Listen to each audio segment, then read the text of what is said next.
এবং এই আন্দোলনে আমি আরেকটা ব্যাপার অদ্ভুতভাবে খেয়াল করেছি, আমাদের প্রত্যেকটা ক্যাম্পাসে ছাত্রদল, ছাত্র শিবির আর অন্যান্য সবার মধ্যে কিন্তু ঝগড়াঝাটি আছে। কিন্তু গতকাল আমরা যেটা দেখেছি, একই আন্দোলনে ছাত্রদল, ছাত্র শিবির, অন্যান্য সকল রাজনৈতিক দল যারা জগন্নাথের ক্যাম্পাসে রাজনীতি করে, জগন্নাথের ন্যায্য দাবির পক্ষে তারা সবাই একসাথে দাঁড়িয়েছে।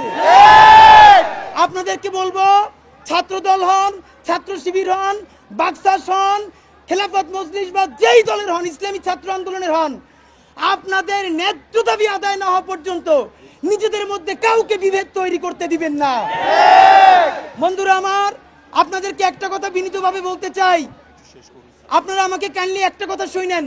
এইখানে আমরা সকাল থেকে সন্ধ্যা পর্যন্ত 4 মাস আগে অনশন করেছিলাম আওয়ামী লীগ নিষিদ্ধের দাবিতে ডক্টর ইউনূস সাহেবের সাথে দেখা করার জন্য। সর্বশেষ তার একান্ত সচিব এসেছিলেন। ভাইয়েরা, আপনারা যদি এখন এরকমই ফিক্স থাকেন আমরা ইউনূস স্যারের সাথে কারোর সাথে দেখা করব না, তাহলে তো একটু কঠিন হতে পারে।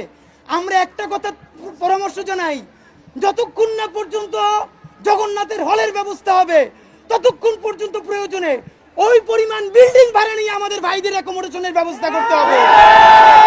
টাকা পয়সা বুঝি না, সকল সিদ্ধান্ত জগন্নাথের স্যাররা দিবেন, আমাদের ভাইরা দিবেন। শুধু আপনাদের পক্ষ থেকে আমরা এটা বলে যাই, আমরা আপনাদের অ্যাকোমোডেশনের ব্যবস্থা চাই। দ্রুত ক্যাম্পাস ডক্টর ইউনূস সাহেবের নিজ এখতিয়ারে যেন দ্রুত বাস্তবায়ন করা হয়, আমরা সেই দাবি জানাচ্ছি।